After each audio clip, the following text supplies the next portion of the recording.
فلا أقسم بمواقع النجوم وإنه لقسم لو تعلمون عظيم إنه لقرآن كريم في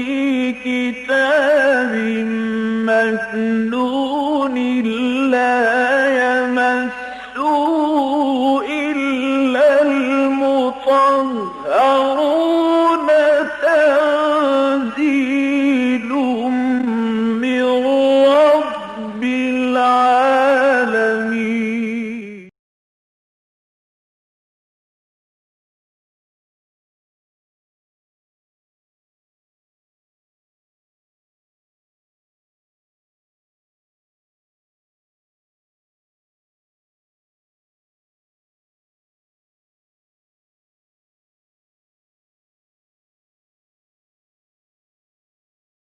أعوذ بالله من الشيطان الرجيم. بسم الله الرحمن الرحيم. ومن آياته الجوار في البحر كالأعلام إن يشأ يسكن الريح فيظللن رواكد على ظهره إن في ذلك لآيات لكل صبار شكور أو يوبقهن بما كسبوا ويعفو عن كثير ويعلم الذين يجادلون في آياتنا ما لهم محيص فما أوتيتم من شيء فمتاع الحياة الدنيا وما عند الله خير وأبقى للذين آمنوا وعلى ربهم يتوكلون والذين يجتنبون كبائر الإثم والفواحش وإذا ما غضبوا هم يغفرون والذين استجابوا لربهم وأقاموا الصلاة وأمرهم شورى بينهم ومما رزقناهم ينفقون والذين إذا أصابهم البغي هم ينتصرون وجزاء سيئة سيئة مثلها فمن عفا وأصلح فأجره على الله إنه لا يحب الظالمين ولمن انتصر بعد ظلمه فأولئك ما عليهم من سبيل إنما السبيل على الذين يظلمون الناس ويبغون في الأرض بغير الحق أولئك لهم عذاب أليم ولمن صبر وغفر إن ذلك لمن عزم الأمور. صدق الله العظيم. رب اشرح لي صدري ويسر لي أمري واحلل عقدة من لساني يفقهوا قولي. اللهم ألهمنا رشدنا واعذنا من شرور أنفسنا آمین یا رب العالمین. سورہ شورى ہمارے زیر مطالعہ ہے. اس کے 3 رکوع ہم نے مکمل کیے تھے اور چوتھے رکوع کی 4 آیات پر بیان ہو سکا تھا. صرف ذہن میں تازہ کر لیجئے کہ مکی صورت ہے اور مکی صورتوں میں بھی بہت اہم صورت ہے. جسے عام طور پر کہا جاتا ہے آنے والے دور کی دھندلی سے ایک تصویر دیکھ۔ اس سورہ مبارکہ کا انداز جو ہے وہ خالصتاً مدنی ہے۔ اقامت دین، اللہ کے دین کو قائم کرنا، اس کو نافذ کرنا، اس کے غلبے کے لیے جد و جہد کرنا، محنت کرنا، کوشش کرنا، اور پھر یہ کہ وہ لوگ کہ جو اس جماعت میں شامل ہوں، جو غلبہ دین کے لیے جد و جہد کر رہی ہے، اس کی شخصیت کے برگ و بہار کیا ہونے چاہیے، ان کے اوصاف کیا ہونے چاہیے، جو آج انشاءاللہ ہمارے زیر درس آئے گا۔ سورہ سبا سے سورہ احقاف تک یہ 13 مکی صورتیں اور اس کے بعد 3 مدنی صورتیں۔ اس طرح مکی اور مدنی گروپ جو ہے 5واں گروپ انشاءاللہ یہاں مکمل ہوگا۔ جیسا کہ آپ کے علم میں ہے، سورہ مبارکہ کا اصل عمود جو ہے وہ اللہ کے دین کا غلبہ ہے، اللہ کے دین کا قیام ہے، جسے قرآن حکیم میں بہت سی اصطلاحات میں واضح کیا گیا۔ اظہار دین الحق علی الدین کلی، دین حق جو دین اسلام ہے اس کا غلبہ ہو جانا تمام ادیان باطلہ پر۔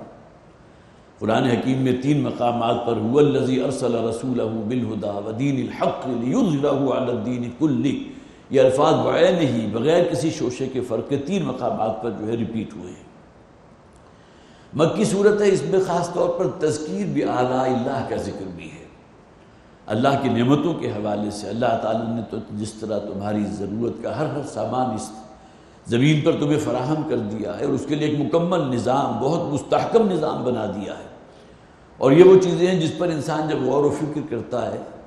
اور فوکس کرتا ہے تو واقعتاً اپنے خالق اور مالک اس رب کائنات کی جو عظمت ہے اس پر آشکار ہوتی ہے، اس کی معرفت دین کے اندر، معرفت حق کے اندر ایک اضافہ ہوتا ہے۔ اب آ جائیے ان آیات کی طرف جو ہم نے پچھلی مرتبہ پڑھی تھی، صرف 2 آیات کا میں حوالہ دوں گا۔ فرمایا وَهُوَ الَّذِي يُنَزِّلُ الْغَيْثَ مِن بَعْدِ مَا قَنَطُوا وَيَنشُرُ رَحْمَتَهُ، وہی ہے کہ جو آسمان سے بارش نازل فرماتا ہے، مائع مبارک، بہت ہی بابرکت پانی ہے جو اللہ تعالیٰ نازل فرماتا ہے آسمان سے، من بعد ما قنطوا، جبکہ لوگ بالکل مایوس ہو چکے ہوتے ہیں، ان کی زمین جو ہے بالکل پیاسی ہے۔ اللہ تعالیٰ کی طرف سے جیسے ہی بارش کا نزول ہوتا ہے تو زمین کے اندر ایک زندگی پیدا ہو جاتی ہے، ایک رویدگی پیدا ہو جاتی ہے، انواع و اقسام کی حشرات الارض بھی آپ کو جو ہے رینگتے ہوئے نظر آنے لگتے ہیں۔ پھر کتنے ہی پودے ہیں کہ جو گویا کہ اپنا سر نکالتے ہیں زمین میں سے، اور پوری زمین جو ہے ایک سبز قالین اوڑھ لیتی ہے۔ قرآن میں اس اعتبار سے بہت سے مقامات پر توجہ دلائی گئی۔ تو هو الذی ينزل الغیث من بعد ما قنطوا وینشر رحمتہ، اور وہ اپنی رحمت کو عام فرما دیتا ہے، نشر کر دینا، گویا کہ اب اس میں کوئی مخصوص نہیں ہے، ورنہ عام طور پر جیسا کہ میں نے پچھلی مرتبہ بھی عرض کیا تھا، جو بھی ذرائع ہم مصنوعی آبپاشی کا اختیار کرتے ہیں وہ بڑے محدود ہوتے ہیں۔ وہ آپ نے کہیں سے پانی حاصل کیا، ٹیوب ویل کے ذریعے حاصل کیا، کنویں کے ذریعے حاصل کیا، رہٹ کے ذریعے اس کو آگے پہنچایا، لیکن یہ کہ وہ کہاں جائے گا؟ صرف ایک کھیت کو سیراب کرے گا، یا اگلا موگا اگر کھول دیا تو اگلا کھیت سیراب کر لے گا۔ لیکن آسمان سے جو بارش نازل ہو رہی ہے اس کے جو فوائد ہیں، جو وسیع رقبہ جو ہے وہ زیر آب آ جاتا ہے، اور وہاں کوئی تمیز نہیں ہوتی، جسے کہا گیا نا تمیز بندہ و آقا فساد آدمیت ہے۔ جہاں انسان کے اندر یہ تمیز شروع ہو جائے تو وہاں سے تو گویا کہ ایک فساد شروع ہو گیا۔ تو اللہ تعالیٰ جو فرما رہا ہے وَيَنشُرُ رَحْمَتَهُ، اور اللہ تعالیٰ اپنی رحمت کو گویا کہ منتشر کر دیتا ہے، پھیلا دیتا ہے، وہ عام ہو جاتی ہے۔ رحمت عام کا ایک بہت بڑا منظر ہے آسمان سے بارش کا نازل ہونا۔ اسی ضمن میں نے عرض کیا تھا کہ خاص طور پر یہ جو بارش نازل ہوتی ہے اس کے ساتھ اور کتنی برکتیں آ رہی ہیں، اور اللہ تعالیٰ کی طرف سے اور کیسی کیسی رحمتیں جو ہیں ہم تک پہنچ رہی ہیں۔ بارش کے نازل ہونے سے پہلے ایک ٹھنڈی ہوا ہے، خنک ہوا ہے کہ جو طبیعت کے اندر بڑی بشاشت پیدا کر دیتی ہے، گویا کہ انسان کا ایک جو باطنی معاملہ ہے اس میں بھی انشراح ہو گیا، انبساط ہو گیا، ایک سکون کی کیفیت ہو گئی۔ پھر یہ کہ وہ جو پانی نازل ہو رہا ہے آسمان سے، انتہائی صاف ستھرا پانی، ظاہر ہے کہ وہ جو بھاپ کے ذریعے، بخارات کے ذریعے سمندر سے اٹھ کر جب وہ کہیں فضا میں جا کر کنڈنس ہوگا تو بہت ہی نتھرا ہوا پانی ہے، بہت ہی صاف شفاف پانی ہے، اس میں تو کوئی ملاوٹ نہیں ہے، ورنہ عام طور پر زمین سے حاصل کیا گیا پانی جو ہے اس میں کوئی منرل زیادہ ہوتے ہیں، کسی اعتبار سے کوئی اور سالٹ زیادہ ہو جاتے ہیں، کوئی پانی اتنا بھاری ہوتا ہے کہ آپ اسے منہ دھونے کے لیے یا اپنا سر دھونے کے لیے استعمال ہی نہیں کر سکتے، وہ تو گویا کہ معلوم ہوتا ہے پھٹکیاں بھر کر آپ کے جسم کے ساتھ چپک گیا۔ یہ وہ پانی ہے جو زمین سے حاصل ہوتا ہے،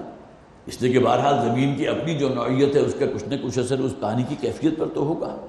لیکن آسمان سے جو پانی نازل ہو رہا ہے بالکل صاف ستھرا ہے، اس میں کوئی پالوشن نہیں ہے۔ پھر اس سے آگے بڑھ کر یہ کہ فضا کے اندر جو بھی آلودگیاں ہیں، جو بھی جسے آپ کہیے جو بھی آلائشیں موجود ہیں، پولیوشن جو بھی ہیں، ان کو بھی صاف کر دیتا ہے، فضا بھی بالکل نکھر جاتی ہے، صاف ستھری ہو جاتی ہے، گرد و غبار جو ہے تمام بیٹھ جاتا ہے۔ پھر جب وہ نازل ہو رہا ہے تو درخت جو ہے بالکل دھل گیا، ورنہ آپ مصنوعی طور پر کتنا ہی کوشش کریں، اونچا درخت ہے اس کے پتوں کو آپ دھو ہی نہیں سکتے۔ وہ بارش کا پانی ہے کہ جس نے گویا کہ ایک مرتبہ تمام درختوں کو نہلا دیا، ان کا بھی ایک اشنان ہو گیا اور ان کو بھی ایک تازگی میسر آ گئی، اور وہ پانی جو ہے اس درخت کی ٹاپ کے اوپر بھی جو پتے ہیں وہاں تک بھی اس کی رسائی ہو گئی۔ اگرچہ جڑ کے ذریعے پانی وہاں پہنچ جاتا ہے، لیکن یہ کہ بارش سے جو پانی اس کے اوپر برس رہا ہے اس نے اس کو بالکل صاف ستھرا کر دیا۔ پھر اس سے آگے بڑھ کر دیکھیے کہ یہ زمین کے اندر جو واٹر لیول ہے اس کو جس طرح برقرار رکھتا ہے اللہ تعالیٰ بارش کے ذریعے۔ یہی بارش کا پانی ہے نا جو زمین میں جذب ہوتا ہے، اور اس واٹر لیول کو جو ایک سطح ہے جو پانی کی 60 70 80 فٹ ہوا کرتی تھی کسی زمانے میں، اب تو وہ تو 130 140 150 فٹ نیچے جا چکا، اس واٹر لیول کو برقرار رکھتا ہے۔ پھر یہ کہ پانی کے بڑے بڑے ذخائر جو ہیں وجود میں آ جاتے ہیں، نشیبی علاقوں میں پانی جمع ہو جاتا ہے، وہ گویا کہ آنے والے کئی مہینوں کے لیے وہاں کے جو باسی ہیں، وہاں کے جو رہنے والے ہیں، وہاں ظاہر حیوانات بھی ہیں، ان کی گائے بھینسیں بھی ہیں، ان کو بھی تو پانی چاہیے نا زندہ رہنے کے لیے، تو یہی جوہر بن جاتے ہیں، یہی بڑے بڑے جو ہیں ذخیرے بن جاتے ہیں پانی کے نشیبی علاقے میں۔ یہ بھی صرف بارش کے پانی کے ذریعے ممکن ہے، اور تو کوئی کسی اور ذریعے سے تو ممکن نہیں۔ اور پھر یہ کہ ایک شے جو عام طور پر ہماری نگاہوں میں نہیں آتی، اللہ تعالیٰ نے اتنے بڑے ریزروائر جو ہیں پہاڑوں کی چوٹیوں کے اوپر بنا دیے پانی کے، کتنی موٹی تہ ہے برف کی، گلیشیئر کی شکل میں، اور لاکھوں نہیں کروڑوں اربوں ٹن پانی جو ہے وہاں ذخیرہ کیا اللہ تعالیٰ نے، جسے کہا گیا نا قرآن حکیم میں اگر تم کسی شے کا ذخیرہ کرنا چاہو تو نہیں کر سکتے، لیکن یہ کہ اللہ تعالیٰ نے اس پانی کو محفوظ کر دیا ہے، وہ آہستہ آہستہ جسے آپ کہیں میلٹ ہو کر چشموں کے ذریعے، پھر ندی نالوں کے ذریعے، کہیں دریائے سوات ہے، کہیں دریائے کنہار ہے، جتنی یہ آبپاشی کے آپ کے دریا چلے آ رہے ہیں، کہاں سے پانی آ رہا ہے؟ صرف بارش کا پانی تو نہیں ہے، جب بارش کا پانی آتا ہے تو سیلابی کیفیت ہو جاتی ہے، لیکن یہ وہ پانی ہے جو رفتہ رفتہ قطرہ قطرہ جو ہے وہ پگھل کر ان گلیشیئر سے آپ کی زمین تک رسائی حاصل کر رہا ہے۔ یہ تمام چیزیں ہیں جسے قرآن نے کہا ہے وَيَنْشُرُ رَحْمَتَهُ، اللہ تعالیٰ کی یہ رحمت عام ہو جاتی ہے، آسمان سے بارش کا برسنا ہو یا یہ کہ وہ بہت بڑے بڑے ذخیرے جو پہاڑوں میں اور ان کی چوٹیوں کے اوپر گلیشیئر کی شکل میں، برف کی شکل میں موجود ہیں، یہ اللہ تعالیٰ کی رحمت کا ظہور ہے۔ اور پھر جو دوسری خاص طور پر ہم نے آیت پڑھی تھی جو آلاء اللہ کے حوالے سے، اللہ کی نعمتوں کے حوالے سے، وَمِنْ آيَاتِهِ الْجَوَارِ فِي الْبَحْرِ كَالْأَعْلَامِ، یہ جو بڑی بڑی تم اپنے بادبانی جہاز دیکھتے ہو، بحری بیڑے دیکھ رہے ہو جس پر تمہارا تجارتی سامان لدا ہوا ہے، یہ اپنی منزل کی طرف رواں دواں ہیں، چل رہے ہیں، کس کے حکم سے؟ صرف ایک ہی ذریعہ ہے نا انہیں آگے دھکیلنے کا، وہ ہوائیں ہیں، اور ہوائیں اللہ تعالیٰ کے حکم سے چل رہی ہیں۔ اللہ حکم دیتا ہے تو انتہائی تیز و تند ہوا جو ہے وہ کسی طوفان کی شکل اختیار کر لیتی ہے، ان کے بڑے بڑے بحری بیڑے، جیسا کہ آج کی آیت میں آ جائے گا، پچھلی مرتبہ رہ گئی تھی، او یوبقہن، یا یہ کہ اللہ تعالیٰ ان کو بالکل غرق کر دے، ان کے بحری بیڑوں کو، اتنی تیز و تند ہوا چلائے، ایسی ایک ہیجانی کیفیت سمندر میں ہو جائے، اور اتنی اونچی اونچی نہریں اڑنے لگیں کہ انہیں اپنی موت اپنے سر پر نظر آنے لگے، اور وہ تمام کے تمام ہلاک کر دیے جائیں۔ وَمِنْ آيَاتِهِ الْجَوَارِ فِي الْبَحْرِ كَالْأَعْلَامِ، اور وہ جس طرح بڑی بڑی چٹانیں ہوتی ہیں، پہاڑ ہوتے ہیں، اس کی طرح کے تمہارے جو ہے بادبانی بیڑے ہیں جو اپنی منزل کی طرف رواں دواں، یہ بھی اللہ کی نشانیوں میں سے ایک نشانی ہے۔ نہ تو وہ اتنا وزنی بیڑا جس پر سامان بھی لدا ہوا، نہ سمندر میں ڈوبتا ہے، اور نہ یہ کہ صرف ساکن رہ گیا، بلکہ یہ کہ ہوا کے دوش پر اپنی منزل کی طرف رواں دواں ہے۔ إِن يَشَأْ يُسْكِنِ الرِّيحَ فَيَظْلَلْنَ رَوَاكِدَ عَلَىٰ ظَهْرِهِ، اللہ تعالیٰ چاہے تو ان ہواؤں کو بالکل ساکت کر دے، اور ظاہر ہے کہ نہ ہوا ہوگی نہ وہ بحری بیڑا آگے بڑھے گا، نہ ان کو کوئی پش ملے گا کہ وہ اپنی منزل کی طرف چل سکیں، تو فَيَظْلَلْنَ رَوَاكِدَ عَلَىٰ ظَهْرِهِ، اور وہ سمندر کی پیٹھ پر، اس کی پشت کے اوپر کھڑے رہ جائیں، پھر کوئی طاقت ایسی نہیں ہوگی کہ جو ان کو وہاں سے ہلا سکے۔ إِنَّ فِي ذَلِكَ لَآيَاتٍ لِكُلِّ صَبَّارٍ شَكُورٍ، یقیناً اس میں بڑی نشانیاں ہیں ان لوگوں کے لیے جو حد درجہ صبر پر قائم رہنے والے ہیں۔ صبار مبالغے کا صیغہ ہے، اور صبار وہی ہوگا نا جو اللہ تعالیٰ کے گویا کہ اس کی طرف سے اگر کوئی آزمائش آئی بھی ہے، جیسے کہ ہم نے پڑھا تھا وَمَا أَصَابَكُم مِّن مُّصِيبَةٍ فَبِمَا كَسَبَتْ أَيْدِيكُمْ وَيَعْفُو عَن كَثِيرٍ، جو بھی مسائل تم پر آتے ہیں وہ اللہ کے حکم سے ہوتے ہیں، ہاں ان لوگوں کے لیے کہ جن کے گناہوں کا پلڑا بڑا بھاری ہے۔ مسند احمد کی بھی روایت پھر ذہن میں تازہ کر لیجئے، میں نے پہلی مرتبہ پڑھی تھی، پچھلی مرتبہ آپ کو سنائی تھی کہ حضور نے فرمایا جب کسی مسلمان کے گناہ بڑھ جاتے ہیں تو اللہ تعالیٰ اس شخص کو کسی تکلیف، پریشانی یا غم میں مبتلا کر دیتا ہے، اور اس کی وجہ سے اس کے وہ گویا کہ وہ جو پریشانی اور غم یا تکلیف اس پر آئی ہے اس کی وجہ سے اللہ تعالیٰ ان کے گناہوں کو معاف فرما دیتا ہے۔ یہ اللہ کی رحمت کا ظہور ہے۔ لیکن یہ یہاں جو فرمایا گیا تھا وَمَا أَصَابَكُم مِّن مُّصِيبَةٍ فَبِمَا كَسَبَتْ أَيْدِيكُم، جو مصیبت بھی تم پر آتی ہے وہ تمہارے اپنے ہاتھوں کی کمائی کی وجہ سے، تمہارے اپنے کرتوتوں کی وجہ سے۔ لیکن اس میں نے تفریق کی تھی اللہ کے نیک بندوں پر بھی جو مصائب آتے ہیں وہ گویا کہ ان کے درجات کو بلند کرنے کے لیے ہیں، ان کے ایمان کا ایک امتحان مقصود ہوتا ہے۔ ان فی ذلک لآیات لکل صبار شکور، یقیناً اس میں نشانیاں ہیں ان لوگوں کے لیے جو بڑا صبر سے کام لینے والے، حد درجہ کمال کے درجے کے صبر پر فائز ہیں اور انتہائی شکور ہیں، اللہ کے انتہائی شکر گزاری اختیار کرنے والے۔ او یوبقہن بما کسبوا ویعفو عن کثیر، انہی بحری بھیڑوں کا ذکر ہو رہا ہے، اور اللہ تعالیٰ چاہے تو ان کو تباہ کر دے، غرق کر دے، اس پر جو بھی تمہارا سامان لدا ہوا وہ بھی سمندر کی تہہ میں چلا جائے، اور جو اس پر سوار ہے وہ بھی سب کے سب ہلاک ہو جائیں، بما کسبوا، ان کے کرتوتوں کی وجہ سے، ویعفو عن کثیر، اور کتنے ہی اللہ تعالیٰ جو ہے ان کے گناہ ایسے بھی ہیں جن کو معاف فرما دیتا ہے، درگزر کر دیتا ہے۔ وَيَعْلَمَ الَّذِينَ يُجَادِلُونَ فِي آيَاتِنَا، اور تاکہ خوب اچھی طرح جان لیں وہ لوگ جو ہماری آیات میں جھگڑتے ہیں۔ اس کا سب سے پہلا مفہوم تو یہی ہوگا نا کہ اللہ تعالیٰ کی آیات جو قرآن حکیم میں نازل ہیں اس کا انکار کر رہے ہیں، اس کے اندر جو ہے مین میخ نکال رہے ہیں، اس کا استہزاء ہو رہا ہے، مذاق اڑایا جا رہا ہے۔ آیات قرآنیہ کا جہاں زقوم کے درخت کا ذکر آیا تو لوگوں نے یہ اعتراض کیا یہ کیسا عجیب و غریب درخت ہے جو جہنم کی تہہ سے اگے گا؟ آگ میں آج تک کسی نے درخت کو اگتے ہوئے دیکھا ہے؟ آگ تو ہر شے کو جلا کر بھسم کر دیتی ہے۔ یہ جو بات کی گئی قرآن میں معاذ اللہ وہ کس قدر مہمل بات ہے، یہ ان کے الفاظ میں آپ کو بنا رہا ہوں کہ گویا کہ ایک درخت ہے کہ جہنم کی من اصلہا کے الفاظ ہیں، جہنم کی تہہ سے اگے گا۔ اب یہ تمام جو کھلواڑ کر رہے تھے اللہ کی ان آیات کے، آیات قرآنیہ کا، تو وَيَعْلَمَ الَّذِينَ يُجَادِلُونَ فِي آيَاتِنَا مَا لَهُم مِّن مَّحِيصٍ، انہیں خوب اچھی طرح جان لینا چاہیے کہ اب ان کی جائے فرار کوئی نہیں ہے، اب وہ اللہ کی پکڑ سے بگڑ کر بچ کر کہیں نہیں جا سکتے۔ اب آئیے یہ آیات جو ہیں بہت اہم ہیں، جیسا کہ میں نے عرض کیا تھا کہ اقامت دین یا دین کے غلبے کی جد و جہد کے لیے کیا اوصاف ہونی چاہیے جو انسان کے اندر موجود ہوں۔ ظاہر ہے کہ جس کی پرائرٹی دین بن گیا تو اس کے لیے دنیا اور یہاں کی تمام چیزیں جو ہیں، یہاں کی آسائشیں، یہاں کی سہولتیں، یہاں کی مال و اسباب، یہاں کی جائیدادیں وہ سیکنڈری ہو جاتی ہیں، اور پھر اس کا نقطہ نظر دنیا کے بارے میں یکسر تبدیل ہو جاتا ہے۔ جیسا کہ حضور نے بھی فرمایا نا الدنیا مزرعۃ الآخرہ، وہ سمجھتے ہیں دنیا اصل میں آخرت حاصل کرنے کا ایک ذریعہ ہے، ایک کھیتی ہے۔ جس طرح کوئی کسان اگر فصل حاصل کرنا چاہتا ہے تو اسے ظاہر ہے محنت کرنی ہے، اپنی کھیت میں پانی لگانا ہے، ہل جوتنا ہے، بیج ڈالنا ہے، اس کے بعد فصل لہرا آئے گی۔ تو من اراد الآخرۃ وسعی لہا سعیہا، جس کا مطلوب اور مقصد آخرت بن جائے، آخرت کی کامیابی، دین اس کی ترجیح بن جائے، اور پھر وہ اس دین کو حاصل کرنے کے لیے، دین کے غلبے کے لیے، آخرت میں کامیابی حاصل کرنے کے لیے وسعی لہا سعیہا، اور اس کے لیے واقعتاً سعی و جہد کرے، محنت کرے جیسا کہ محنت کرنے کا حق ہے، تو یہ وہ لوگ ہیں کہ اللہ تعالیٰ نے ان سے وعدہ کیا کہ ان کا اجر اللہ کے ہاں محفوظ ہے۔ تو فرمایا فما اوتیتم من شیء فمتاع الحیات الدنیا۔ دیکھیں سب سے پہلی بات لے کر آئے کہ یہ لوگ جو ہیں جن کی پرائرٹی دین ہے تو وہ دنیا کو صرف ایک برتنے کی شے ہی سمجھتے ہیں، جگہ دل لگانے کی دنیا نہیں ہے۔ معلوم ہوا کہ یہ وہ جگہ نہیں ہے جہاں انسان فوکس کر کے بیٹھ جائے کہ مجھے اب گویا کہ ہمیشہ کے لیے ہی رہنا ہے، صرف اپنی ضروریات نہیں بلکہ اپنی آنے والی کئی نسلوں کے لیے چھوڑ کر جانے کے لیے۔ ہر انسان کی آج کل جسے آپ کہیے کہ پرائرٹی تو یہی ہے نا، جبکہ قرآن کیا کہہ رہا ہے فما اوتیتم من شیء فمتاع الحیات الدنیا۔ متاع کسے کہتے ہیں؟ برتنے کی شے۔ ایک شے آپ نے استعمال کی، صرف استعمال کے لیے تھی، جیسا کہ آج کل بڑا اچھا کانسیپٹ ہے ڈسپوزیبل چیزیں آ گئی۔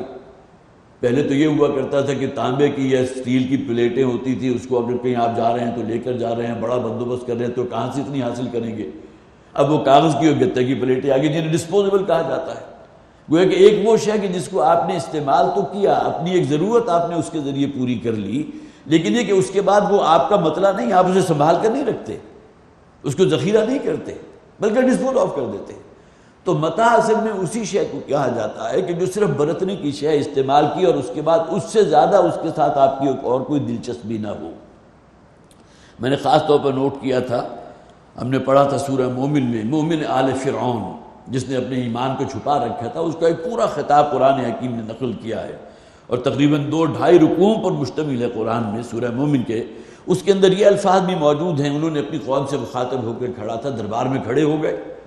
اور جتنے بھی درباری تھے، اور آپ اس کو بھی اپنے ذہن میں رکھیے کہ فرعون بھی موجود ہے جو خدائی کا دعوے دار ہے، اور سب سے بڑھ کر یہ کہ یہ جو مومن آل فرعون تھا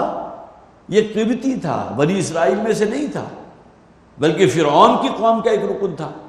اور اگر دربار میں موجود تھا تو درباریوں میں شامل تھا، اور بعد یہ بھی کہا گیا کہ اس کے بالکل قریبی رشتہ داروں میں سے ایک شخص تھا۔ وہ کھڑا ہوا اور اس نے نعرہ توحید جو بلند کیا تھا، پوری تقریر ہم نے بڑی تفصیل کے ساتھ پڑھی تھی، لیکن وہ الفاظ میں خاص طور پر نوٹ کیجئے، یا قوم انما هذه الحیات الدنیا متاع۔ اس کے بھی غور و فکر کا، یہ حضرت موسیٰ علیہ السلام پر، وہ تو دل میں ایمان لا چکا تھا، اگرچہ ابھی اس نے ایمان کا اظہار نہیں کیا تھا، لیکن یہ کہ اس حقیقت تک وہ پہنچ چکا تھا، اے میری قوم کے لوگوں اس بات کو پلے باندھ لو، انما هذه الحیات الدنیا متاع، یہ دنیا کی زندگی عارضی ہے، متاع ہے، یہ ڈسپوز ہو جانے والی شے ہے، اس کے ساتھ دلچسپی صرف اتنی ہی رکھو جو کسی ایسے آئٹم کے ساتھ تم رکھتے ہو ڈسپوز ہو جانے والی، وہ ختم ہو جانے والی۔ انما هذه الحیات الدنیا متاع وان الاخرۃ ہی دار القرار۔ ہاں، آخرت کی زندگی ہے کہ جو ہمیشہ کی رہنے والی زندگی، اصل قرار تو وہاں حاصل ہوگا نا، اصل فوز و فلاح کامیابی تو وہاں کی ہے، ہار اور جیت کے فیصلے کا دن تو وہ ہے۔ تو متاع اس شے کو کرتے ہیں کہ جو ایک برتنے کی شے ہے، استعمال کی شے ہے۔ تو فما اوتیتم من شیء فمتاع الحیات الدنیا، پہلی بات جو ہے انسان کو اپنے پلے باندھ لینی چاہیے کہ دنیا کے ساتھ اس کی دلچسپی ایک حد سے آگے نہ بڑھے، یعنی یہ نہ ہو کہ اپنا جو ہے تن من دھن اس نے اسی دنیا کے لیے جو ہے وقف کر دیا، اور آخرت کے لیے وہاں کا کوئی کرنسی اپنے لیے کوئی موجود رکھنی ہے کہ نہیں رکھنی جو وہاں اس کی کام آ سکے، یہ تمام چیزیں اس کے نزدیک سیکنڈری ہو گئیں۔ الذین ضل سعیہم فی الحیات الدنیا، وہ لوگ جن کی کل سعی جو ہے دنیا ہی کی نظر ہو کر رہ گئی۔ وما عند اللہ خیر وابقى للذین آمنوا علی ربہم یتوکلون، ہاں جو شے اللہ کے پاس پہنچ گئی، تمہارے نیک اعمال ہیں نا، تمہارا صدقہ و خیرات ہے جو اللہ تک پہنچ جائے گا، اور اس کا ریوارڈ اور اجر و بدلہ اللہ تعالیٰ 10 گنا نہیں، 100 گنا نہیں، 700 گنا سے بھی زائد دے گا۔ اللہ کے خزانہ فضل میں کوئی کمی نہیں ہے۔ وما عند اللہ خیر، جو اللہ کے پاس پہنچ گیا، جو تمہارے نیک اعمال ہیں، تمہاری سیرت اور کردار ہے، تمہارا ایمان اور تقوی ہے، تمہارے اعمال صالحہ ہیں، انفاق ہے، صدقات ہیں، خیرات ہیں، وہ کہیں بہتر ہیں اس دنیا کی حقیر متاع سے۔ ہاں چمک دمک ہے بہت یہاں اس دنیا میں، زیب و زینت بڑی ہے، اپنے اندر بڑی کشش ہے، یہاں کی لذتیں ہیں، اور یہاں کے انسان جو ہے بہرحال اس کا گرویدہ ہو جاتا ہے، زلف گراگیر کا اسیر ہو جاتا ہے، لیکن وما عند اللہ خیر، جو اللہ کے پاس ہے وہ کہیں بہتر ہے۔ وابقى للذین آمنوا، اور وہ باقی رہنے والا ہے۔ یہ دنیا میں تو جو ہے وہ ختم ہو جائے گی بالآخر،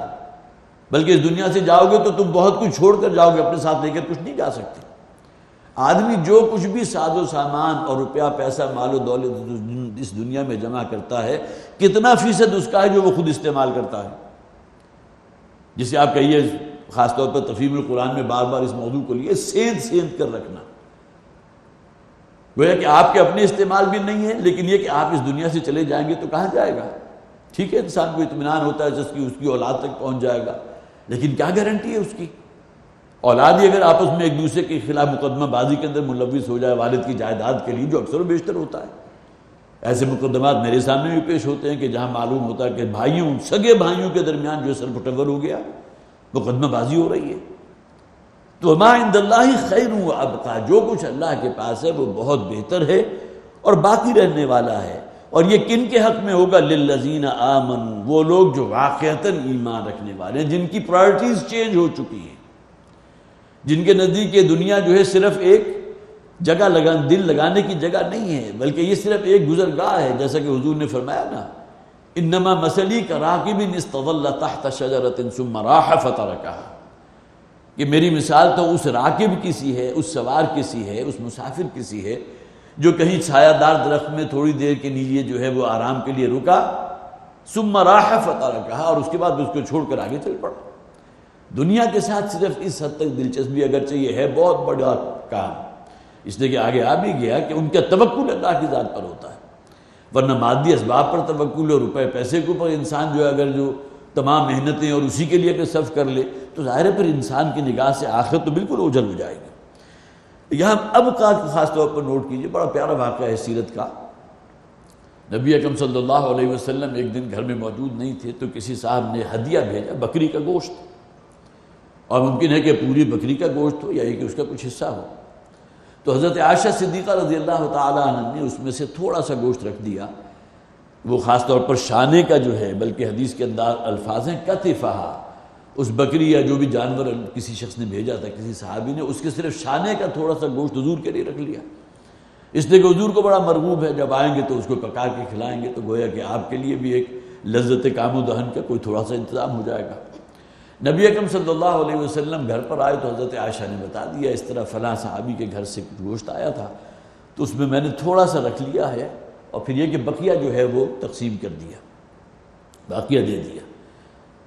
تو حضور نے پوچھا ما بقیہ منہا، اس میں سے کیا بچا؟ حضرت عائشہ نے فرمایا بقیہ منہا الا کتفہا، وہ ساری کی ساری بکری جو ہے اب نہیں ہے موجود، اب صرف اس کے ایک شانے کا گوشت ہے، ایک شانہ ہے جو موجود ہے یہاں۔ حضور نے فرمایا بقیہ کلہا الا کتفہا، یہ ہوئی الفاظ، وَأَبْقَى لِلَّذِينَ، جو تم نے اللہ کے لیے دے دیا، جو گویا کہ صدقہ و خیرات کر دیا، ضرورت مندوں اور محتاجوں کی نظر کر دیا، وہ بچ گیا۔ بقیہ کلہا، اس بکری کا سارا وہ گوشت کے جو تم نے تقسیم کر دیا وہ بچ گیا، جو سرمایہ آخرت ہے۔ وَإِنَّ دَارَ الْآخِرَةِ، وہ آخرت کا گھر ہے نا اصل زندگی، تو وہاں کے لیے تمہیں سرمایہ جمع کرنا ہے۔ تو بقیہ کلہا الا کتفہا، وہ پوری بکری یا جو گوشت تم نے بانٹا تقسیم کیا وہ اصل میں اصل بچت ہے، وہ بچ گیا ہے، وہ آخرت میں کام آئے گا۔ الا کتفہا، سوائے وہ شانے کے اس گوشت کے کہ جو ہم کنزیوم کر لیں گے، جو ہم کھا لیں گے۔ تو ابقى للذین آمنوا وعلی ربہم یتوکلون، یہاں بھی خاص طور پر نوٹ کیجئے کہ ایمان کے ساتھ توکل کا لفظ لے کر آئے۔ ایمان کے باطنی ثمرات میں سب سے ٹاپ پر توکل ہے، اللہ کی ذات پر اعتماد، اس کی ذات پر بھروسہ۔ مظاہر اور بھی ہیں، اسی ایمان کا مظہر یہ بھی ہے کہ انسان پنج وقتہ نماز کے اوپر پوری طرح قائم ہو، اس کی محافظت کرے۔ اسی جو ہے ایمان کے مظاہر میں سے جہاد فی سبیل اللہ بھی ہے، دین کے لیے محنت کرنا، کوشش کرنا، شعائر اسلامی کا پورا پورا اہتمام کرنا، یہ مظاہر بھی ہیں۔ لیکن جو باطنی ثمرات ہیں، جو آپ کو بظاہر نظر نہیں آ رہے لیکن جس کا تعلق انسان کے قلب سے ہے، باطن سے ہے، ان میں سب سے ٹاپ پر ہے راضی برضائے رب، اعتماد اور توکل، بھروسہ صرف اللہ کی ذات پر۔ سورہ تغابن کا یہاں ہم نے مطالعہ کیا تھا ایک مرتبہ، جب کہ کوئی درس کے اندر کوئی ناغہ تھا تو میں نے اسی کا حوالہ دیا تھا۔ یہ شدید بارش تھی، لوگ بہت کم تھے، تو اس میں نے خاص طور پر واضح کرنے کی کوشش کی تھی کہ ایمان کے باطنی ثمرات کا ذکر وہاں جو آ رہا ہے، ما اصاب من مصیبت الا باذن اللہ، کوئی مصیبت تم پر نہیں آ سکتی جب تک کہ اللہ کا حکم نہ ہو۔ ومن یؤمن باللہ یہد قلبہ، جو شخص بھی اللہ پر ایمان محکم رکھتا ہے، اللہ تعالیٰ اس کے دل کو رہنمائی دے دیتا ہے، راہیاب کر دیتا ہے۔ اور پھر آخر میں فرمایا، وہ یہاں فرمائے وعلی اللہ فلیتوکل المتوکلون، اور اللہ ہی پر، اللہ فلیتوکل المؤمنون، جو اصل حقیقتاً مومن ہیں وہ اللہ پر توکل کرتے ہیں۔ تو اعتماد اور بھروسہ اللہ کی ذات پر، اور یہ بہت سے اعتبارات سے ہوتا ہے۔ ایک تو یہ کہ مادی وسائل ہمارے پاس اویلیبل ہیں، ہمارا تکیہ ان پر نہیں ہونا چاہیے۔ نبی اکرم صلی اللہ علیہ وسلم جب مدینہ سے نکلے تھے، جس کے نتیجے میں غزوہ بدر پیش آیا، آپ کا ارادہ کوئی کسی فوج کا مقابلہ کرنے کا تو تھا ہی نہیں، گنتی کی 5 یا 7 تلواریں تھیں، شاید 6 یا 7 گھوڑے تھے، بلکہ اس سے بھی کم کی تعداد آتی ہے سیرت میں۔ وہ تو اصل میں اس قافلے کا رستہ روکنا مقصود تھا جو ابو سفیان واپس لے کر ڈالے۔ تفصیلی باتیں صرف اتنا عرض کروں گا، لیکن یہ کہ اس موقع پر بھی حضور نے قطعاً کہیں کوئی تعامل نہیں کیا کہ 1000 کا لشکر وہاں سامنے موجود ہے، پوری طرح مسلح، کیل کانٹے سے لیس، اور یہاں جسے مادی وسائل کہتے ہیں سامان حرب، اس اعتبار سے نہ ہونے کے برابر، کوئی نسبت و تناسب نہیں۔ اور جنگی خاص طور پر جو دو بدو مقابلہ ہوتا ہے، اس میں گھوڑا کس قدر، جیسے آپ کہیے کہ بہترین ذریعہ ہوتا ہے، گھوڑی کی پشت کے اوپر کوئی شخص سوار ہے، اس کے ہاتھ میں تلوار ہے، اب وہ تو گاجر موٹی کی طرح کاٹتا ہوا جائے گا، اور گنتی کے 4 یا 5 گھوڑے تھے، لیکن یہ کہ وہاں اصل توکل اللہ کی ذات پر تھا، مادی وسائل پر توکل نہیں تھا۔ وہ جو ہمارے ہاں عام طور پر کہا جاتا ہے السعی منا والاتمام من اللہ، محنت کرنا، کوشش کرنا، اس کے لیے اس کا جو ہے حق ادا کرنا، یہ تو ہمارے ذمے ہے، واجب ہے،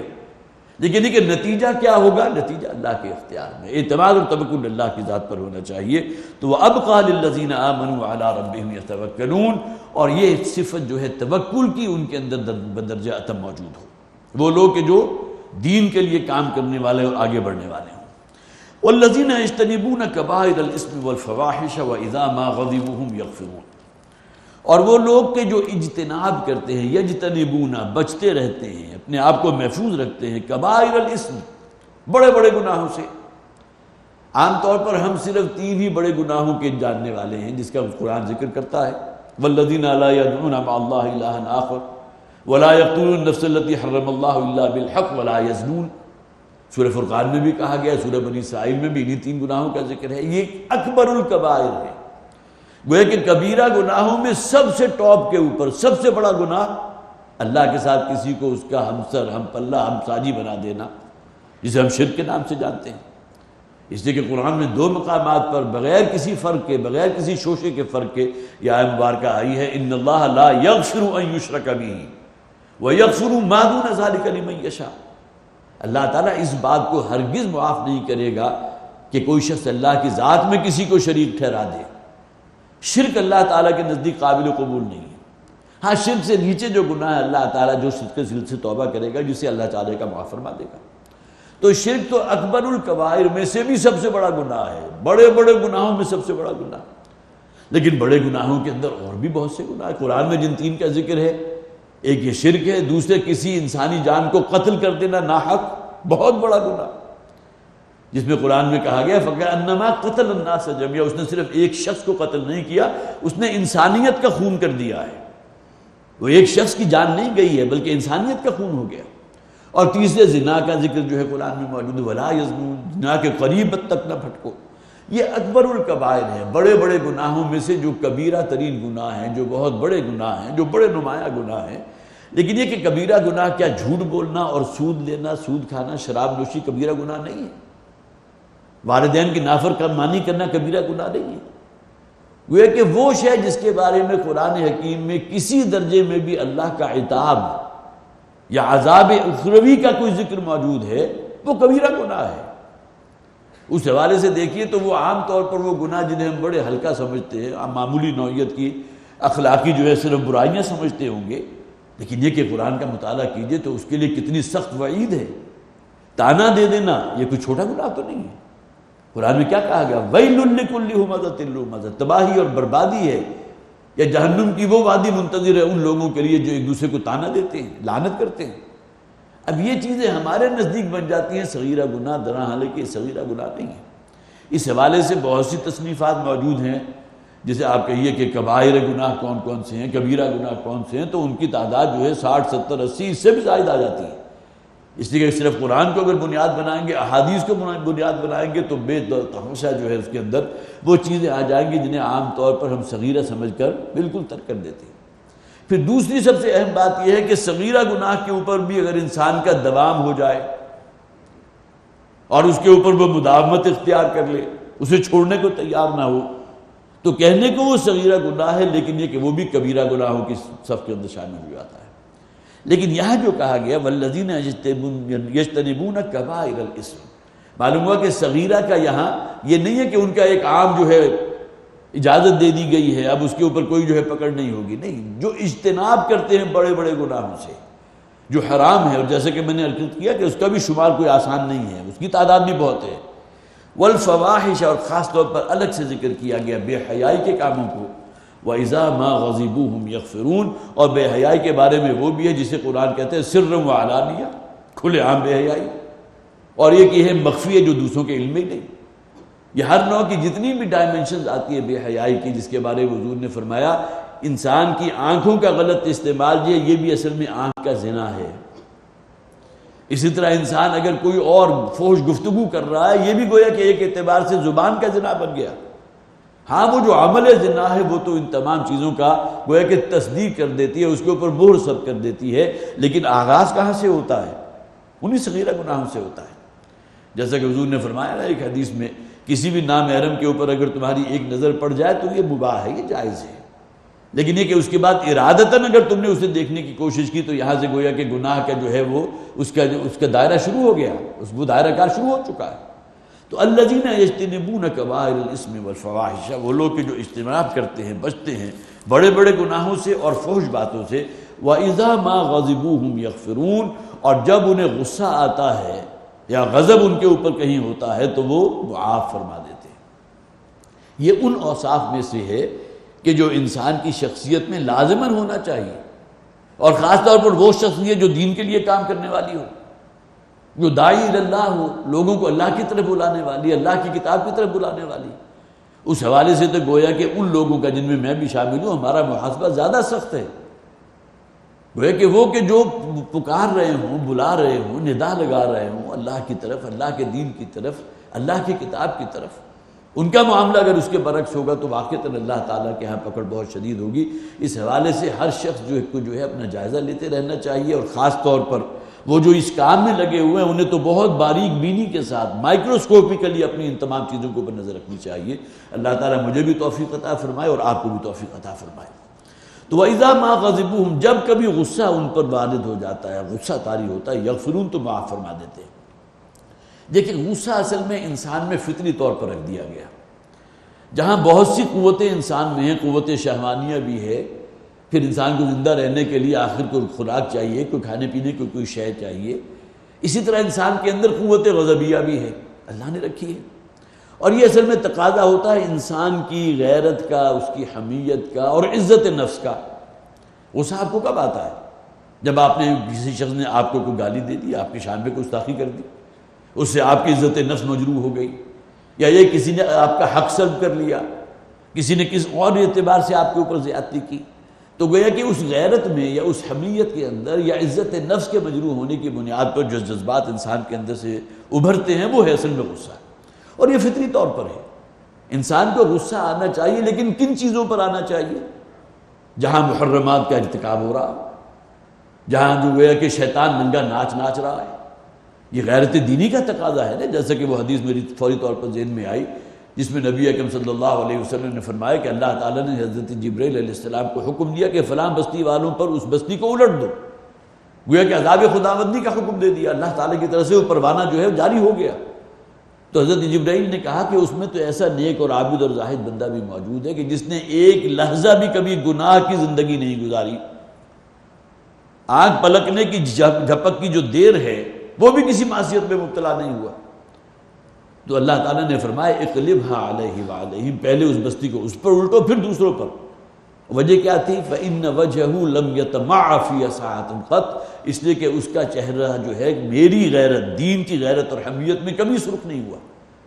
اور یہ چہرے کا سرخ ہو جانا جیسے کہ حدیث میں بھی آتا ہے نا، حضور کو اگر کسی بات پر غصہ آئے، ناگوار گزرے، تو حضرت عائشہ فرماتی ہیں کہ ایسے محسوس ہوتا تھا گویا کہ کسی نے سرخ انار آپ کے چہرے کے اوپر نچوڑ دیا، اتنی سرخی آ جاتی تھی۔ اور بہت سے واقعات حضور کی اپنی زندگی میں جہاں غصہ حضور کو آیا، لیکن کس معاملے میں آیا؟ جب حضور نے دیکھا کہ بہت سے لوگ مدینہ کے رہنے والے جو قریب کے رہائشی تھے وہ مسجد میں نماز نہیں پڑھ رہے، تو ایک موقع پر صحیح حدیث میں موجود ہے کہ حضور نے فرمایا اس وقت میرا دل یہ چاہتا ہے کہ اپنی جگہ مصلی پر کسی کو کھڑا کروں اور جا کر ان گھروں میں آگ لگا دوں کہ جو کسی عذر کے بغیر اپنے گھروں میں بیٹھے ہوئے مسجد کے لیے نہیں آ رہے۔ اسی طرح بہت سے اور مواقع بھی ہیں جس میں نبی اکرم صلی اللہ علیہ وسلم نے سرزنش بھی کی ہے، آپ کو غصہ بھی آیا ہے، جیسا کہ میں نے عرض کیا اتنا غصہ آیا کہ گویا کہ حضرت عائشہ فرماتی ہے کسی نے انار آپ کے چہرے کے اوپر، سرخ انار جو ہے وہ نچوڑ دیا، اتنا آپ کا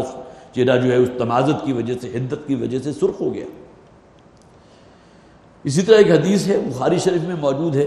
نبی اکرم صلی اللہ علیہ وسلم تک یہ خبر پہنچی کہ حضرت معاذ ابن جبل رضی اللہ تعالی عنہ نے کسی جگہ وہ موجود تھے، کچھ اور مسلمان بھی وہاں تھے، نماز عشاء کا وقت آ گیا تو انہوں نے عشاء کی نماز کی نیت باندھی اور سورہ بقرہ کی تلاوت شروع کر دی۔ اب ظاہر ہے انہیں جو کیف محسوس ہو رہا ہوگا سورہ بقرہ پڑھتے ہوئے، اللہ کا کلام، اور آپ نے بھی محسوس کیا ہوگا کبھی انسان کی باطنی کیفیت ایسی ہوتی ہے اسے بڑی لذت حاصل ہوتی ہے، اور جو اسے یاد ہوتا ہے بہت ہی، جسے آپ کہیے اہتمام کے ساتھ، گویا کہ اپنے رب کا کلام رب کو سنا رہا ہے۔ تو حضرت معاذ ابن جبل کی وہ رکعت بہت طویل ہو گئی، اور گویا کہ ممکن ہے کہ کئی رکوع انہوں نے ایک ہی رکعت میں پڑھی، اور عشاء کا وقت تھے۔ اسی دوران میں ایک بدو جو تھا، اسی گویا کہ مقتدی کی صف میں موجود تھا، اس نے اپنی نماز توڑی اور اپنی 4 رکعتیں عشاء کی نماز کی ادا کی اور رخصت ہو گیا، بڑبڑاتا ہوا چلا گیا۔ کسی صحابی نے حضور کو بتا دیا کہ رات یہ واقعہ ہوا تھا کہ فلاں محلے میں حضرت معاذ بن جبل جو ہے وہ نماز پڑھا رہے تھے عشاء کی، اور ان عشاء کی رکعت میں جو ہے سورہ بقرہ کی تلاوت شروع کی، اور وہ بہت طویل ہو گئی، اور ایک بدو نے یہ معاملہ کیا۔ تو ایک ریئیکشن تو یہ ہو سکتا تھا نا کہ حضور غضبناک ہوتے اس بدو کے اوپر، لیکن یہ کہ حضور نے حضرت معاذ بن جبل کو طلب فرمایا اور ان کی سرزنش فرمائی کہ تم لوگوں کو آزمائش میں مبتلا کر رہے ہو۔ اس لیے کہ جو امام ہے اسے اس بات کا بھی خیال رکھنا چاہیے کہ اس کے پیچھے جو مقتدی موجود ہیں ان میں کوئی بیمار بھی ہو سکتا ہے، کوئی ضعیف بھی ہو سکتا ہے، کسی کی کوئی کمر کا کوئی شدید درد کا معاملہ ہے اور اس کے لیے رکوع میں جانا مشکل ہے، کوئی امام صاحب رکوع میں چلے گئے تو اٹھنے کا نام ہی نہیں رہے، یا جس کے لیے سجدہ کرنا ممکن نہیں، بہت مشکل سے اس نے سجدہ کیا، اب طویل سجدہ کیا جا رہا ہے۔ تو یہ تمام چیزیں وہ ہیں کہ جو حکمت کے خلاف ہیں، اور نبی اکرم صلی اللہ علیہ وسلم نے اس موقع کے اوپر جو ہے غصے کا اظہار فرمایا تھا اور سرزنش فرمائی تھی حضرت معاذ بن جبل کی رضی اللہ تعالیٰ عنہ۔ حالانکہ بڑے جلیل القدر صحابہ میں ان کا مقام آتا ہے کہ تم لوگوں کو گوئے آزمائش میں مبتلا کر رہے ہو، کیا لوگوں کو تم فتنے میں ڈالنا چاہتے ہو؟ تو وَإِذَا مَا غَضِبُوا هُمْ يَغْفِرُونَ، اور جب بھی ان کے کوئی غصہ آتا ہے تو اس میں غفر کہتے ہیں ڈھانپ لینا، غصے کو جو ہے کہ جس طرح انگارہ دہک رہا ہے، آپ نے پانی کا ایک چھینٹا مارا اور وہ انگارہ جو ہے سبز ہو گیا۔ اسی طرح حضور نے فرمایا کہیں 8ویں جماعت میں جو کچھ عربی متن کے ساتھ کچھ احادیث یاد کروائی جاتی تھیں، ہماری جو نصابی کتاب تھی اس کا بھی جز تھی، اب مجھے اس کا وہ عربی متن تو یاد نہیں ہے لیکن الفاظ مجھے یاد ہیں کہ پہلوان وہ نہیں ہے کہ جو طاقت میں دوسرے کو پچھاڑ دے، پہلوان اصلاً وہ ہے کہ جو غصے کے وقت اپنے آپ کو قابو میں رکھے۔ اب یہ چیزیں بھی تو ہماری رہنمائی کر رہی ہیں، لیکن یہ کام بہت مشکل ہے، اس لیے کہ بعض اوقات انسان کی انا کا مسئلہ بن جاتا ہے۔ اگر میں نے اس موقع پر نہ چیخا نہ دہاڑا اور میں نے اپنے جذبات کا اظہار نہ کیا تو میں تو بزدل شمار ہو جاؤں گا۔ لیکن یہ کہ یہ اوصاف موجود ہونے چاہیے، جیسا کہ ہم نے پڑھا سب سے پہلے یہ کہ یہ دنیا کی زندگی صرف ایک متاع ہے، یہ کوئی جگہ دل لگانے کی جگہ نہیں ہے کہ یہاں اپنے آپ کو فوکس کر لو اور آخرت تمہاری نگاہوں سے اوجھل ہو جائے۔ اور پھر یہ کہ اپنے رب پر وہ توکل کرنے والے ہیں، یجتنبون کبائر الاثم والفواحش، بڑے بڑے گناہوں سے بچتے، اپنے آپ کو محفوظ رکھتے ہیں اور فحش کاموں بے حیائی کے کاموں سے اجتناب کرتے ہیں۔ وَإِذَا مَا غَضِبُوا هُمْ يَغْفِرُونَ، اور اسی طرح جب انہیں غصہ آتا ہے تو وہ اس میں اس کو کنٹرول کرتے ہیں، غصے کو پی جاتے ہیں، جیسا کہ قرآن میں کہا گیا وَالْكَاظِمِينَ الْغَيْظَ، غصے کو گھونٹ گھونٹ پی جانا، اس کا اظہار نہ کرنا۔ اسی طرح وہ واقعہ بھی خاص طور پر نوٹ کیجئے، مخزومی قبیلہ کی خاتون تھی فاطمہ مخزومی کے نام سے، انہوں نے کہیں کوئی چوری کر لی تھی اور ظاہر ہے کہ وہاں پھر چوری کی سزا تو ہے قطع ید، ہاتھ کٹے گا، تو کسی اعلیٰ نسل کی تھی، اعلیٰ خاندان سے تھی، تو انہوں نے کوئی ذریعہ تلاش کیا۔ حضرت اسامہ جو حضرت زید کے بیٹے تھے، سب نوجوان ہوں گے، تو حضرت اسامہ کے ذریعے سفارش کروائی حضور تک کہ اگر اس کے معاملے کو کچھ معاف کر دیا جائے تو معاملہ بہرحال خاتون ہے، ان سے ہو گئی غلطی، اس کو درگزر کریں، معاف کریں، یہ جو قطع ید والی جو حد ہے وہ نافذ نہ کی جائے۔ تو نبی اکرم صلی اللہ علیہ وسلم غصے میں آئے اور آپ نے بہت ہی غصے سے یہ فرمایا کہ اگر محمد کی بیٹی فاطمہ بھی ہوتی صلی اللہ علیہ وسلم تو لازماً اس کے بھی ہاتھ کاٹے جاتے۔ یہ واقعہ بھی آپ نے سنا ہوگا، یہ صرف ایک ریمائنڈر ہے۔ تو معلوم ہوا کہ ایسا نہیں ہے کہ انسان کے اندر غصے کے جذبات یا وہ غضب موجود ہی نہ ہو، لیکن اس کا صحیح رستہ کیا ہے، اس کا اگر کوئی غلط استعمال ہوگا، دوسرے کے حقوق سلب ہوں گے، دوسرے کی عزت نفس جو ہے اس کو مجروح کیا جائے گا، اور ظلم اور جو ہے تعدی دوسرے کے ساتھ معاملہ ہوگا، تو ظاہر ہے کہ یہ چیز ہوگی جو پھر پکڑ میں آئے گی۔ والذین استجابوا لربہم واقاموا الصلاۃ وامرهم شورى بینہم، اور وہ لوگ کہ جو اپنے رب کی پکار پر لبیک کہنے والے ہیں، اللہ کی طرف سے کیا گیا ہر مطالبہ اس پر آگے بڑھ کے اسے قبول کرنے والے، پوری زندگی میں اللہ کی فرما برداری اختیار کرنے والے۔ ادخلوا فی السلم کافہ، استجابت تو یہی ہے نا، اللہ کی جو پکار ہے، اللہ کا جو حکم ہے اس پر لبیک کہنے والے، سر تسلیم خم کر دینے والے۔ اور اسی کا دوسری ڈائمنشن کیا ہوگی، جن چیزوں کو اللہ نے حرام قرار دے دیا، جو منع کر دی، اس سے بچنے والے۔ ما آتاکم الرسول فخذوہ، اس زمین میں اللہ کا نمائندہ ہوتا ہے نا رسول، تو جو رسول حکم دے، جو رسول لے کر آئے اسے پکڑ لو، بڑی مضبوطی سے پکڑ لو، اور جس سے وہ روک دے، منع کر دے، اس سے رک جاؤ، اس لیے کہ وہی ہے گفتہ اللہ بود۔ یہ اصل میں جو کہا گیا، جس زبان سے وہ حکم نکلا وہ رسول کی زبان ہے، لیکن اصل میں یہ حکم اللہ کا ہے۔ من یطع الرسول فقد اطاع اللہ، جس نے رسول کی اطاعت کی اصلاً اس نے اللہ کی اطاعت کی ہے۔ تو والذین استجابوا لربہم، یہاں وہ دونوں کو جمع کر لیجئے، جنہوں نے گویا کہ حق ادا کیا استجابت کا، جنہوں نے پکار پر لبیک کہا، اللہ کی پکار اور اللہ کے رسول کی پکار پر، وَأَقَامُوا الصَّلَاةَ، اور اس کا سب سے نمایاں مظہر یہ ہے کہ نماز کے اوپر پوری طرح کاربند، بار بار قرآن میں ذکر آتا ہے اقاموا الصلاۃ۔ لیکن عام طور پر قرآن میں کیا ہے کہ نماز کے ساتھ زکوٰۃ کا ذکر جو لازم و ملزوم کے طور پر اکثر و بیشتر موجود ہے، یقیمون الصلاۃ ویؤتون الزکوٰۃ، زکوٰۃ اور نماز دونوں ساتھ ساتھ ہیں۔ یہاں زکوٰۃ کا ذکر نہیں کیا گیا، اقاموا الصلاۃ وامرهم شورى بینہم، فوراً وہ جو ایک نظام شورائیت ہے، مشورہ کرنا، گویا کہ یہاں اصل میں اہمیت جو ہے وہ دلانا مقصود ہے کہ اجتماعی زندگی کا جب بھی معاملہ ہوگا تو مشاورت کے بغیر کام نہیں آگے چلنا چاہیے۔ جو بھی ساتھی آپ کے ہیں، جو بھی دست و بازو ہیں، جنہوں نے آپ کی پکار پر لبیک کہا ہے، جو ایک کسی خاص مقصد کے تحت آپ کے ساتھ جمع ہوئے ہیں، جب تک آپ انہیں مشورے میں شریک نہیں کریں گے اور صرف اپنی جسے آمریت کہتے ہیں اسی کو جو ہے اسی کو آپ سکہ رائج الوقت بنا لیں گے، تب تو بات نہیں چلے گی۔ قرآن حکیم میں بہت سے مقامات پر اس کا ذکر کیا گیا۔ اسی طرح جو ہے غالباً سورہ آل عمران کے اندر فرمائے گا وَشَاوِرْهُمْ فِي الْأَمْرِ، اے نبی صلی اللہ علیہ وسلم جو بھی معاملات ہیں، اہم معاملات، یہ چھوٹے چھوٹے معاملات تو ممکن ہے کہ حضور انفرادی طور پر فیصلہ کر لیتے ہوں، لیکن جہاں بھی کوئی اہم معاملہ ہوگا اس میں مشاورت کا کیا جانا یہ ثابت ہے حضور سے۔ کتنے ہی مواقع ہیں، غزوہ بدر کے موقع پر جب معلوم ہوا کہ ایک طرف سے وہ جو ہے لشکر آ رہا ہے 1000 کا، گویا کہ نیچے سے آپ کی سمجھے جنوب کی طرف سے جو روانہ ہو چکا مکہ سے، اور دوسری طرف وہ قافلہ ہے جس میں 900 اونٹ ساز و سامان سے لدے ہوئے، تو اس موقع پر بھی آپ نے مشاورت طلب کی تھی۔ اسی طرح غزوہ بدر میں جو لوگ اسیر ہو گئے 70 قیدی، ان کے بارے میں وسیع مشاورت فرمائی حضور نے، لوگوں سے مشورہ کیا۔ حضرت عمر رضی اللہ تعالیٰ عنہ کا مشورہ آیا کہ ان تمام کو گردن زدنی، ان کو قتل کر دینا چاہیے، اس لیے کہ نکلے تھے اللہ کے رسول کی جان لینے کے لیے، اللہ کے دین کو جو ہے وہ نقصان پہنچانے کے لیے۔ یہ تو دشمن ہے اللہ کے دین کے، اللہ کے رسول کے، انہیں زندہ رہنے کا کوئی حق نہیں۔ حضرت عمر کی رائے بالکل ایکسٹریم پر تھی۔ حضرت ابوبکر کی رائے یہ تھی کہ ان کو فدیہ لے کر چھوڑ دینا چاہیے، ان سے کوئی جو ہے افزانہ لے کر اس کو جو ہے چھوڑ دینا چاہیے۔ بہرحال اس وقت اصل موجود نہیں ہے، اس موقع پر بھی آپ نے مشورہ کیا تھا۔ اور بھی کتنے مواقع ہیں، گویا کہ یہاں جو فرمایا گیا نماز کے بالکل ساتھ لے کر آئے، وَأَقَامُوا الصَّلَاةَ وَأَمْرُهُمْ شُورَىٰ بَيْنَهُمْ، اور وہ نماز کو قائم کرنے والے ہیں اور اپنے معاملات باہم مشورے سے طے کرتے ہیں۔ یہ شورا کا ایک نظام ہے۔ یہ الگ بات ہے کہ شورا کے نظام میں آیا جمہوریت کے جو ہے وہ اس کا جو ہے وہ معاملہ ہوگا، یا یہ کہ جو بھی جس کے بارے میں، اس لیے کہ جمہوریت تو وہ شے ہے نا، جمہوریت وہ شے ہے کہ جس میں طرز حکومت ہے کہ جس میں بندوں کو گنا کرتے ہیں، تولا نہیں کرتے۔ وہاں تو معاملہ جو ہے کسی عام کن ذہن آدمی کا بھی ہے جسے اللہ تعالیٰ نے فہم و فراست سے بالکل ہی خالی رکھا، اس کا بھی ایک ہی ہاتھ اٹھے گا، ایک ہی ووٹ ہوگا، اور ایک انتہائی مدبر و دانا انسان، عقل مند انسان، حکیم انسان، اس کا بھی ایک ہی ووٹ ہے۔ لہٰذا یہاں آپ کو اسیس کرنا ہوگا کہ رائے دینے والے کون ہیں،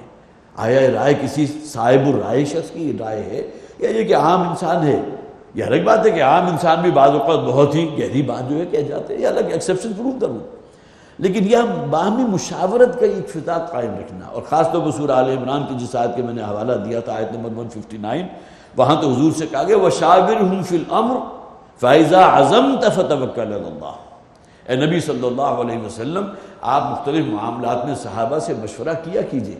لیکن جب آپ ایک شے کا ارادہ کر لیں، ایک فیصلہ جو ہے وہ طے پا جائے، تو پھر معاملہ یہ ہے کہ پھر اللہ پر توکل کیجئے۔ اور اس کا سب سے بڑا جو ہے وہ منظر کیا تھا، غزوہ احد کے موقع پر حضور نے جب مشاورت طلب کی تھی کہ ہمیں مدینہ میں محصور ہو کر جنگ کرنی چاہیے یا باہر کھلے میدان میں نکل کر،